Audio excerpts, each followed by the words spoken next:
Hello everyone, welcome to our channel math cool. और अगर आप हमारे चैनल पर नए हैं तो प्लीज़ हमारे चैनल को सब्सक्राइब कर दीजिए। आज का वीडियो है आईआईटी जैम पर। और अगर आप लोग आईआईटी जैम की प्रिपरेशन कर रहे हैं या अगर आप आईआईटी जैम की प्रिपरेशन करना चाह रहे हैं, so this is your right chance, you can start your preparation now. तो आज हम लोग डिस्कस करेंगे कि आईआईटी जैम होता किस लिए। आईआईटी जैम होता है, अगर आप लोग बीएससी आप लोगों ने कर रखी है किसी भी सब्जेक्ट में, तो आप लोग अगर आईआईटीज़ या फिर एनआईटीज़ में जाना चाहते हैं तो उसके लिए वन एंड ओनली एग्जाम है आईआईटी जैम। आप आईआईटी जैम अगर आप बीएससी थर्ड ईयर में है तो आप लोग दे सकते हैं, और फिर आपको कोई ब्रेक भी नहीं लेना पड़ेगा, और फिर आपका डायरेक्टली जो है विदाउट एनी ब्रेक आपकी जैसी बीएससी कंप्लीट हुई, आप जो है एमएससी में डायरेक्ट आईआईटी में पहुंच सकते हैं। मैंने खुद क्या कहते हैं आईआईटी जैम के लिए प्रिपरेशन किया था, और मैंने खुद भी बीएससी जब मैं थर्ड ईयर में थी तब मैंने प्रिपरेशन करा था। और मैंने ये समझ लीजिए कि 5 मंथ्स के लिए प्रिपरेशन करा था, विद इन 5 मंथ, और लास्ट के एग्जैक्टली 3 मंथ्स मतलब दिसंबर। ये एग्जाम एक्चुअली होता है फरवरी के फर्स्ट वीक में यूजुअली हो जाता है, और इसका रिजल्ट भी बहुत जल्दी है क्योंकि इसका रिजल्ट मार्च में आ जाता है, क्योंकि इसे आईआईटी कर रहा है जैसे। तो आईआईटी क्या होता है, इसका प्रोसीजर बहुत फास्ट होता है, तो इसलिए 1 महीने में ही रिजल्ट दे देता है, और फिर उसके करस्पॉन्डिंग ही आप लोगों को आईआईटीज अलॉट हो जाती है। तो जैसे मैं बता रही थी कि मैंने भी जो है कि 3 महीने कुछ पहले प्रिपरेशन करना शुरू कर दिया था, और मेरी अराउंड 156 रैंक आई थी, अराउंड क्या एग्जैक्टली 156 रैंक आई थी आईआईटी जैम में। एंड मुझे आईआईटी रुड़की तक मिल रहा था, लेकिन मेरी कुछ प्रॉब्लम थी जिस वजह से मैं नहीं ले पाई थी, तो that is a different story. हाँ, बट फिलहाल मैं आईआईटी में और मैं वहाँ से पीएचडी कर, and I am happy with that. Okay, तो बैक टू आवर टॉपिक। तो इसमें है क्या, तो ये एग्ज़ाम ये फरवरी में होगा जैसे कि मैंने बताया। और अगर आप लोग अपना मास्टर्स जो है वो आईआईटी से एनआईटी से परस्यू करना चाहते हैं, अगर आपकी इच्छा है, तो आप लोग एग्ज़ाम को ज़रूर दीजिए। तो हम जल्दी से डिस्कस कर लेते हैं कि इस एग्जाम में होता क्या क्या है। ठीक है, तो आज हम लोग कौन कौन से टॉपिक्स कवर करेंगे, हम इसका डिटेल एनालिसिस करेंगे कि ये एग्जाम कितने घंटे का है, इसमें कितने क्वेश्चंस आते हैं, कितने नहीं आते हैं, और इसका पैटर्न क्या है, मार्क्स डिस्ट्रीब्यूशन क्या है, कौन कौन से टॉपिक्स इंपॉर्टेंट है, ठीक है, और इम्पॉर्टेंट बुक्स क्या है। और मैं अगर आपको बताऊं कि तो मैं अपना एक्सपीरियंस शेयर करूंगी, या फिर जितने भी मेरे साथ लोग थे जिनकी अच्छी रैंक आई है उन लोगों ने कैसे एग्जैक्टली प्रिपेयर किया था, कौन कौन से टॉपिक्स करने चाहिए और कौन कौन से छोड़ने चाहिए। क्योंकि देखो, सबसे ज़्यादा मुझे लगता है कि इस तरीके के एग्जाम्स में क्या होता है कि आपको ये पता होना चाहिए कि कौन से टॉपिक्स छोड़ने हैं। अगर आप लोगों को ये पता चल गया ना कि कौन से टॉपिक्स छोड़ के जाने हैं, ठीक है, तो वो बहुत इंपॉर्टेंट होता है। क्योंकि मेनली बच्चे क्या करते हैं उस एज के कि आप लोगों की एज के कि जो सोचते हैं कि नहीं भी हम ये टॉपिक पढ़ के गए हैं, हमसे ये क्वेश्चन क्यों नहीं हो रहा। लेकिन एग्जाम्स में देखो, अगर आपको मैं एक रियलिटी बताती हूँ कि जो आईआईटीज का एग्जाम्स का ये जो पेपर होता है, ये आईआईटीज के प्रोफेसर ही बनाते हैं, ठीक है। तो अब देखो, जैसे कि कुछ टॉपिक्स होते हैं वो डिफिकल्ट ही होते हैं, तो उन पे बहुत इजी क्वेश्चंस बन ही नहीं सकते, ठीक है। और कुछ टॉपिक्स ऐसे होते हैं जिस पर डिफिकल्ट क्वेश्चन नहीं बन सकते। तो हमारा टारगेट क्या होना चाहिए, वो टॉपिक जिन पर डिफिकल्ट क्वेश्चन नहीं बन सकते। अगर मैंने उस टॉपिक में से सारे क्वेश्चन एक तरीके कर लिए, ठीक है, और मुझे लगता है कि अगर आप एक टॉपिक करते हो ना, तो अब इतना टाइम हो चुका है कि हमें एक टाइप के क्वेश्चन पता लग सकते हैं।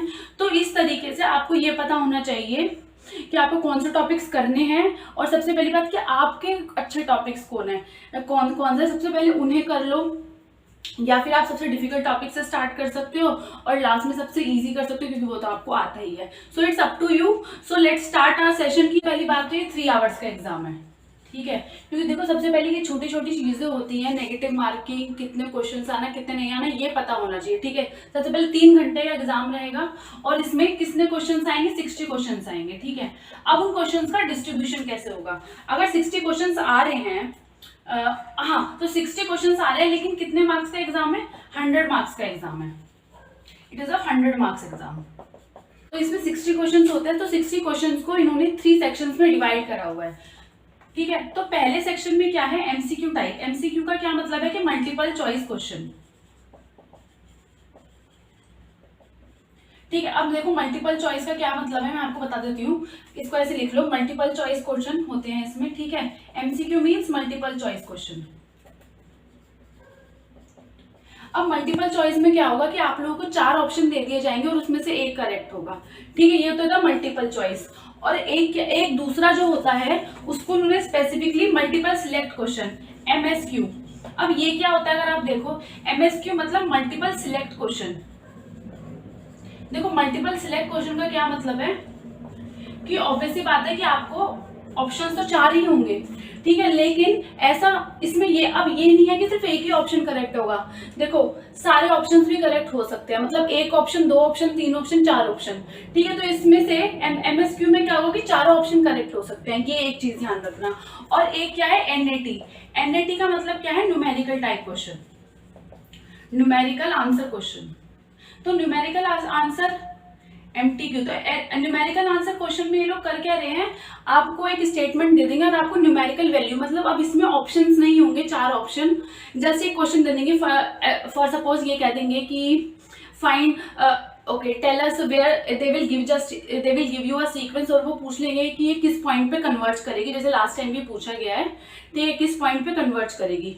तो वो कन्वर्ज के लिए लिख देंगे डैश। तो अगर वो कन्वर्ज के लिए डैश पॉइंट लिख देंगे तो आप लोगों को बताना होगा कि वो पॉइंट क्या है। तो इसलिए एक न्यूमेरिकल टाइप होगा, उसका आंसर 1.23 पॉइंट्स में भी आ सकता है, ऐसा नहीं है कि पॉइंट में नहीं आएगा। और हाँ एक चीज ये आप लोग ध्यान रखना, अगर न्यूमेरिकल आंसर टाइप क्वेश्चन में अगर आपका आंसर पॉइंट में आ रहा है ना, तो वहां आप क्या कहते हैं, पॉइंट के 2 बात की एक्यूरेट लिमिट लिख के आना, ठीक है। ये नहीं है कि सिर्फ आप आफ्टर पॉइंट सिर्फ 1 एक्यूरेट लिमिट लिख रहे हो, अप टू 2 पॉइंट्स तक लिखना, ठीक है। यही सही माना जाता है जो अभी तक चला आ रहा है, ठीक है। तो ये तो हमने डिस्कस कर लिया कि किस टाइप के क्वेश्चंस आते हैं। तो देखो ध्यान रखना, क्योंकि क्या होता है कि हम लोग क्या करते हैं कि ब्लंटली ही पहुंच जाते हैं, क्योंकि अभी तक हम लोगों को क्या नॉलेज होती है कि MCQ टाइप ही आते हैं, और हम लोग जल्दी जल्दी करना शुरू कर देते हैं, और ये बहुत बड़ी मिस्टेक होती है बच्चों की, क्योंकि वो सेक्शन 1 और सेक्शन 2 में कंफ्यूज हो जाते हैं, ठीक है। अब हम इनका क्वेश्चन डिस्ट्रीब्यूशन देख लेते हैं। देखो इसमें क्या है, 30 क्वेश्चन आएंगे, ठीक है। अब 30 क्वेश्चन का भी डिस्ट्रीब्यूशन है, 30 को इन लोगों ने 10 क्वेश्चन और 20 क्वेश्चन में डिस्ट्रीब्यूट कर दिया। और वो कैसे डिस्ट्रीब्यूट कर रहे हैं, देखो 10 क्वेश्चन क्या है, मतलब ये इनका मार्क कितना होगा, 1 मार्क के होंगे। और ये जो 20 क्वेश्चन है ना, हाँ 20 क्वेश्चन है, लेकिन ये 2 मार्क के होंगे। ईच क्वेश्चन कितने का होगा, 2 मार्क का होगा, यानी कि इसका इस सेक्शन का अगर मैं वेटेज देखूं तो ये कितना पड़ गया, जल्दी से कैलकुलेट करो, 50 मार्क्स।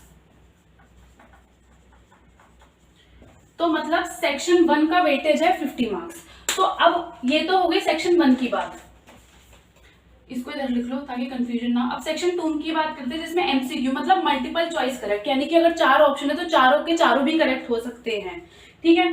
अब इसमें से कितने क्वेश्चन पूछे गए हैं, सिर्फ 10 क्वेश्चन पूछे जाते हैं इसमें से, हाँ। और इसमें हर क्वेश्चन कितने मार्क्स का, 2 मार्क्स का।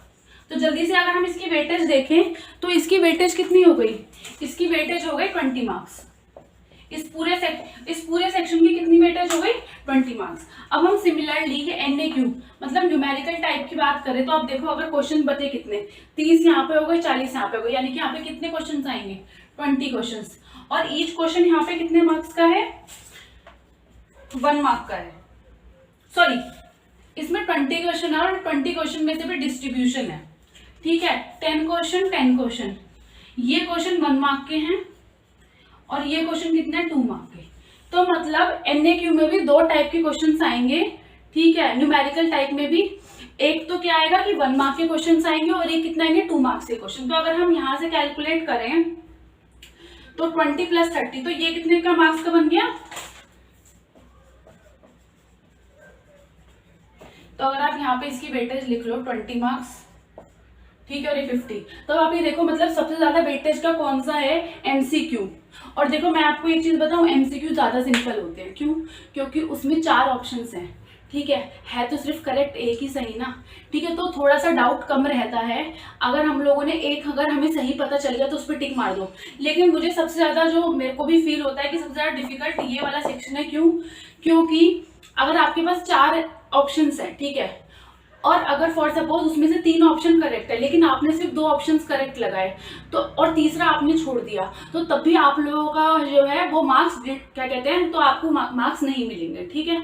तो इसलिए सबसे इजी सेक्शन कौन सा है, MCQ, ठीक है। तो मुझे ये लगता है अगर स्टार्ट करो तो MCQ से स्टार्ट करो, ये सबसे बेटर चीज होती है। और हाँ, जो स्ट्रैटेजी होती है करने की, कि आप लोग ना ऐसा मत करना कि स्टिक हो जाना। फॉर सपोज एक क्वेश्चन से स्टार्ट करा, अगर उस पर रुक गए ना, तो ये नहीं कि पूरा टाइम उसी पे वेस्ट कर दो। भाई नेक्स्ट क्वेश्चन पे आओ, अभी नहीं आ रहा तो बाद में आ जाएगा, शायद आगे के में कुछ पता चल जाए, कुछ चीज ध्यान में आ जाए, क्लिक कर जाए। तो अगर नहीं क्वेश्चन हो रहा तो आगे आगे स्विच करो, ठीक है, नेक्स्ट क्वेश्चन पे स्विच करो। अब कर लेते हैं नेगेटिव मार्किंग की बात। देखो इस सेक्शन में कोई नेगेटिव मार्किंग नहीं है ना, इस सेक्शन में नेगेटिव मार्किंग किसमें है, सिर्फ एमसीक्यू में है।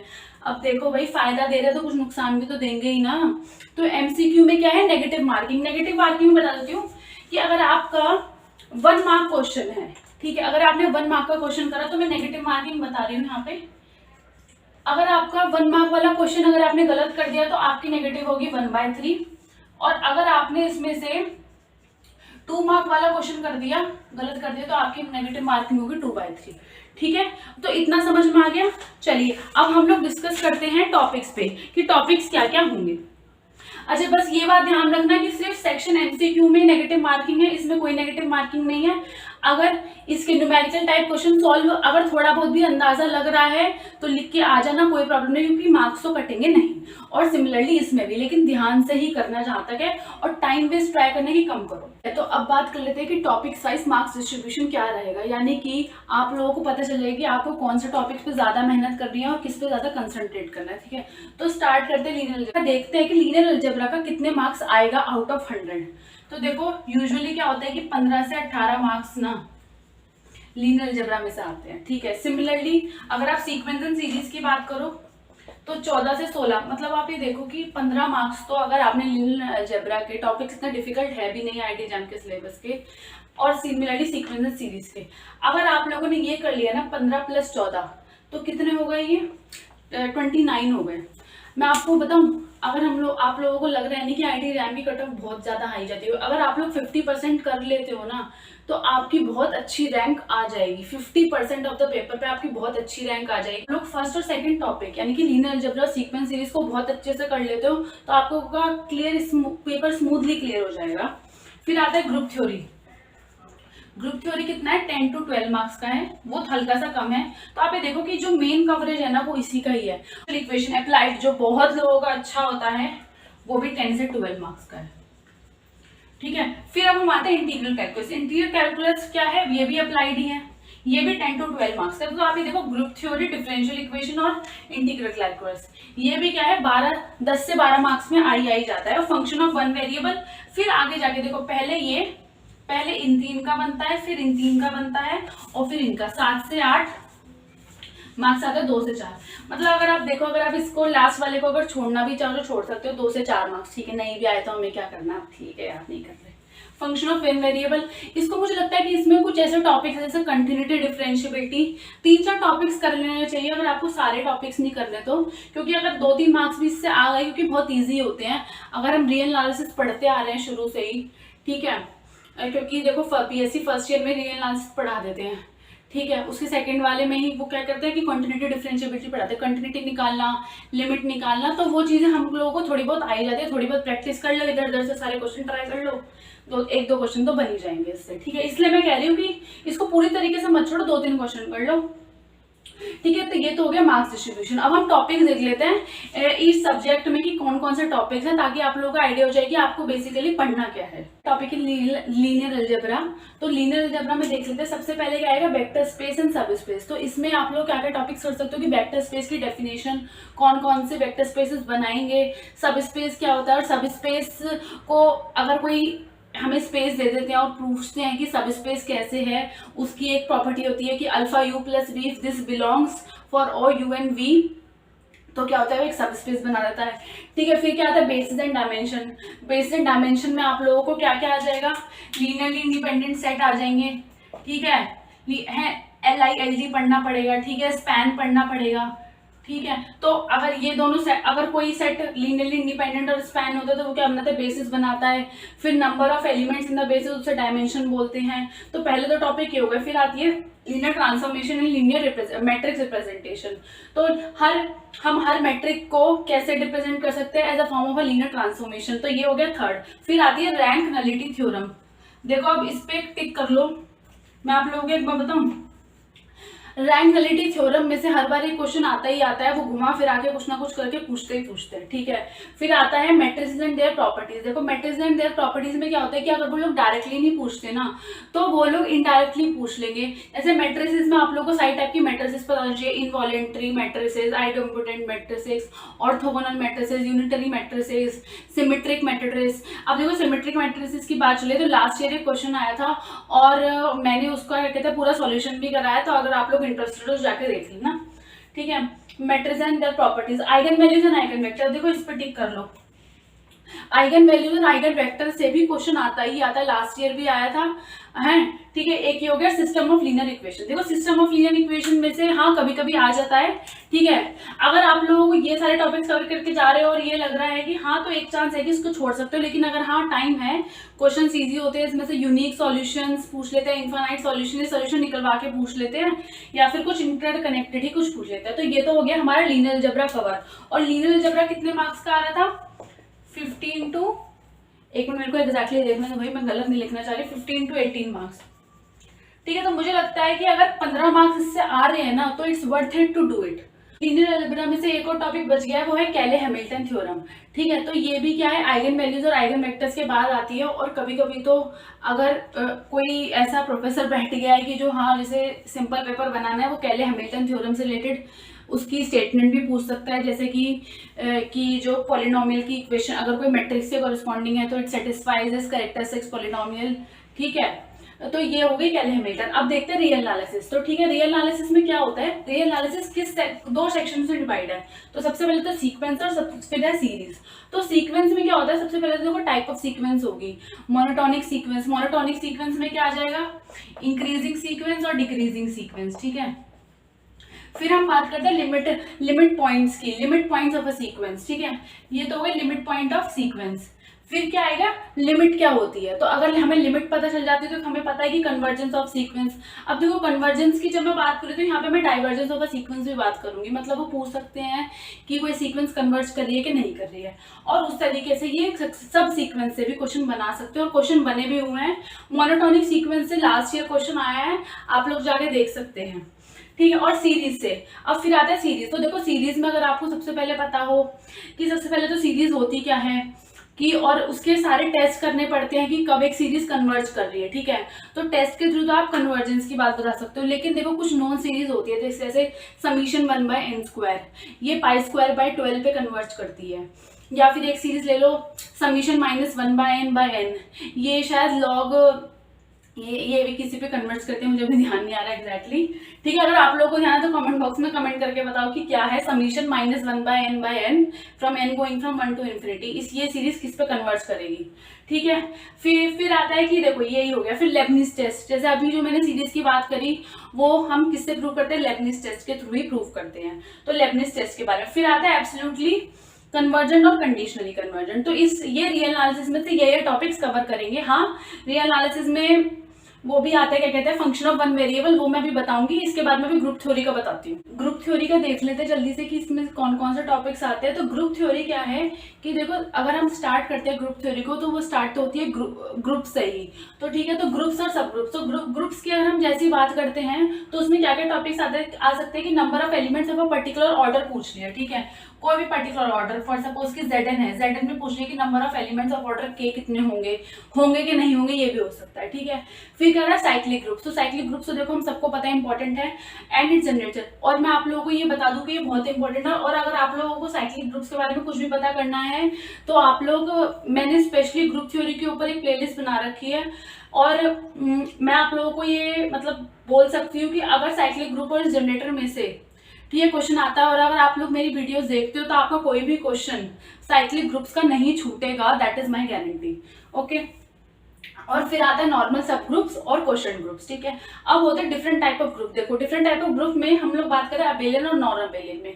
तो अगर आप लोगों को पता होगा कि अबेलियन में क्या आते हैं, Zn आते हैं, ठीक है, Z+ आते हैं, इस टाइप के ग्रुप्स पूछे जाते हैं। और क्या आएगा, K4 पूछ लिया, ठीक है।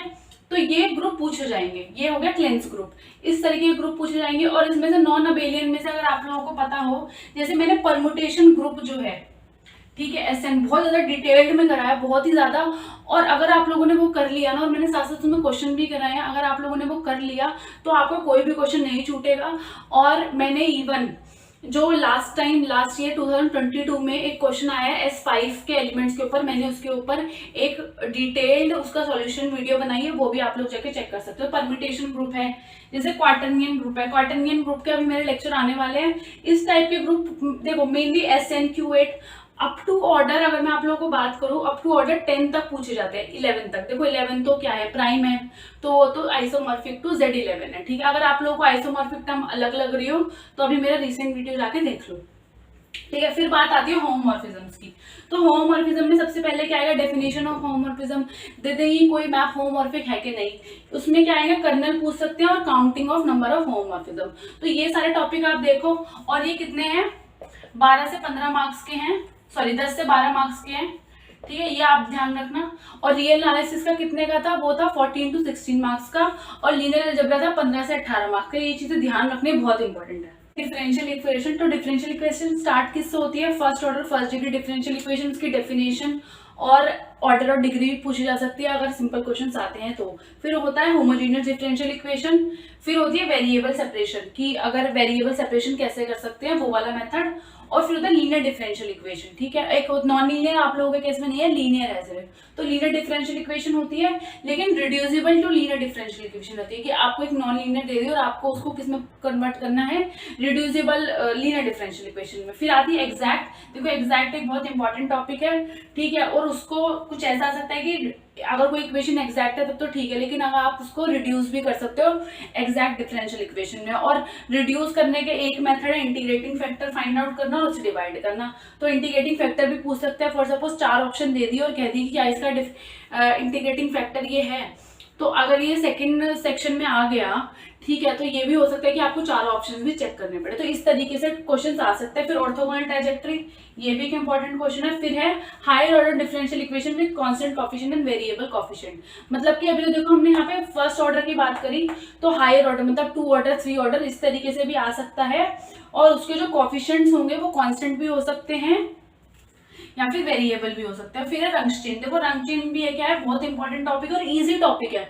मैं सच बताऊं, ये रंग चेन जो क्वेश्चन है, कि जो क्वेश्चन होता है वेरिएशन ऑफ पैरामीटर मेथड है, ये इसके क्वेश्चंस बहुत इजी होते हैं, ठीक है। हम लोग सिर्फ डरते हैं, अगर आप लोग एक बार इसे समझ लोगे ना तो फिर कोई प्रॉब्लम नहीं रहेगी। तो इस तरीके से है। और इसका मार्क्स डिस्ट्रीब्यूशन कैसे, मैंने बताया था कि 10 से 12 मार्क्स है, ठीक है। तो अगर आप लोग इसे भी कवर करके जाना। वन वेरिएबल में देखो, अगर आप लोगों ने फंक्शन ऑफ वन वेरिएबल का क्या मतलब, जो हम लोग नॉर्मली फंक्शंस देखते आ रहे हैं 10+2 या फिर हम लोगों ने अपनी जो बीएससी में करे हैं वो सारी चीजें, ठीक है। तो उसमें देखो, अगर आप लोग सीक्वेंसेस या सीरीज के बाद पहला टॉपिक क्या करते हो, लिमिट, ठीक है। लिमिट ऑफ अ फंक्शन पूछ लेंगे, फिर उसके बाद कंटिन्यूटी ऑफ अ फंक्शन पूछ लेंगे, और फिर डिफरेंशिएबिलिटी पूछ लेंगे। तो ये 3 टॉपिक अगर आप लोग करो तो साथ में ही कर लेना, ठीक है। और फिर ये 2 टॉपिक देखो, रोल्स थ्योरम और ये मीन वैल्यू थ्योरम, जिसे हम एमवीटी बोलते हैं, भाई बहुत ही ईजी है। थ्योरम देखो, स्टेटमेंट देखो, 3-4 क्वेश्चन लगाओ, डेफिनेटली आपसे अगर इसमें से क्वेश्चन आता है तो जरूर बनेगा, ठीक है। फिर आता है टेलर सीरीज। देखो टेलर सीरीज लिखनी सीख लो। टेलर सीरीज में से भी मैक्लॉरेन सीरीज होती है जो आप लोगों को मेनली करनी होती है, वो कर लो। उसके अराउंड कोई ना कोई एक्सपेंशन पूछ लेंगे, ठीक है। और फिर आता है मैक्सिमा एंड मिनिमा, ठीक है, ये एक टॉपिक कर लेना। फिर आता है फंक्शन ऑफ 2 वेरिएबल। तो इसमें क्या होगा, फंक्शन क्या होगा, 2 वेरिएबल का हो जाएगा इस तरीके से। तो यहाँ पे था फंक्शन 1 वेरिएबल का था, यहाँ पे 2 वेरिएबल का। तो इसमें क्या होगा, लिमिट, कंटिन्यूटी, डिफरेंशिएबिलिटी, जैसे हमने बात करी कि तीनों टॉपिक एक साथ। फिर डायरेक्शनल डेरिवेटिव। देखो मेरी एक बात मानना, अगर इनमें से आप कुछ भी नहीं कर लेना तो डायरेक्शनल डेरिवेटिव जरूर कर लेना, बहुत इजी होता है। सिर्फ डेफिनेशन देख लेना, किसी के नोट्स होंगे अवेलेबल इंटरनेट पे, ठीक है। और अगर आप लोगों को नोट्स नहीं मिल रहे तो मुझे बोल देना, मैं इसकी वीडियो बना के डाल दूंगी, ठीक है। बहुत ईजी टॉपिक होता है। और मैं आपको सर बताऊँ, CSR में भी, नेट में भी और गेट में भी। गेट में तो इतना नहीं आता, हाँ नेट में आता है भाई, बहुत ईजी क्वेश्चन होता है। बच्चे छोड़ के जाते हैं, क्यों, क्योंकि लास्ट में आता है सिलेबस में, तो वो लोग छोड़ देते हैं, ठीक है। और फिर आता है मैक्सिमम मिनिमम। तो इसके साथ आप लोगों का ये जो है टॉपिक वाइज मैंने आप लोगों को बता दिया। और अगर आप लोगों को हमारी वीडियो अच्छी लगी हो तो हमारे चैनल को सब्सक्राइब करिए और हमारी इस वीडियो को लाइक करें, और भाई इसको अपने फ्रेंड्स के साथ भी शेयर कर दो, वो लोगों को भी जरूरत है इन सब चीज़ों की। और हाँ, ग्रुप थ्योरी में मैंने जैसे बताया कि मैंने एक पूरी प्लेलिस्ट बना रखी है, और ऑलमोस्ट जो इस सिलेबस में आ रहे हैं मोर देन ये समझ लीजिए कि 60% जो है मैंने सिलेबस कवर भी करा दिया है। तो आप लोग अगर चाहें तो वहाँ पे जाके देख सकते हैं। और हाँ, अगर आप लोग परम्यूटेशन ग्रुप को देखना चाह रहे हैं तो अगर आप उसको देखेंगे तो आपका कोई भी क्वेश्चन छूटेगा नहीं। सिमिलरली अगर आप साइक्लिक ग्रुप के बारे में देखेंगे तो, और मैंने उसमें 2 अलग से जो ग्रुप कराए हैं वो भी बहुत इंपॉर्टेंट ग्रुप है, उनमें से भी अब देखो नए क्वेश्चंस बनाने हैं तो नए क्वेश्चंस के लिए नए ग्रुप्स की बात करनी पड़ेगी, तो इस तरीके से वो उसके बारे में भी पूछ सकते हैं। ठीक है, so thank you friends, thank you everyone. अगर आप लोगों को कोई भी डाउट हो तो मैंने यहाँ पर हमारे टेलीग्राम चैनल का लिंक दे दिया है, आप लोग उस टेलीग्राम चैनल को ज्वाइन करिए और आप लोग मुझसे पर्सनली उस चैनल पे क्वेश्चन के डाउट्स पूछ सकते हैं। अब भी जो है स्टूडेंट्स मुझे उस ग्रुप पे एक्टिव हैं और पूछते हैं और मैं उनके सारे डाउट्स क्लियर करती हूँ। Maybe it will take 1 or 2 days time, हाँ, बट मैं उनको क्लियर करती हूँ और ट्राई करती हूँ। तो और अगर आप लोगों को कोई भी डाउट आ रहा है आईआईटी जैम रिलेटेड, या फिर आप लोगों को पता नहीं है कि आगे क्या है, तो आप लोग उस टेलीग्राम चैनल को ज्वाइन करके मुझसे पूछ सकते हैं। ठीक है, so that's all friends, thank you everyone, bye. And अच्छे से पढ़ाई करो आप लोग, and best of luck for your exam. Bye bye, thank you.